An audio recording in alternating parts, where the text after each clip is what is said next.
Below me you can see Neem Karoli Baba's ashram, Kenshi Dham. This is in the foothills of the Himalaya, and this is the place that Steve Jobs was trying to visit in 1974 when he first came to India. It is also the place in 2015 Mark Zuckerberg visited and stayed for 2 nights on the recommendation of Steve Jobs nearly a decade earlier. Larry Page, the co-founder of Google, has also visited here.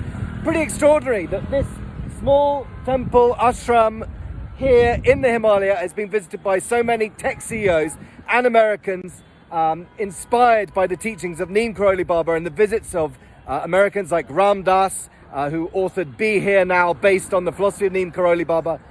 Das, the musician, very important place and a big link with Silicon Valley.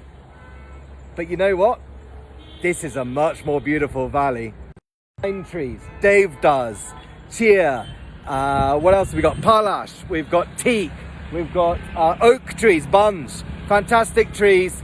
Do come visit Kumaon in Uttarakhand and check out Neem Karoli Baba's ashram at Kenshi Dham.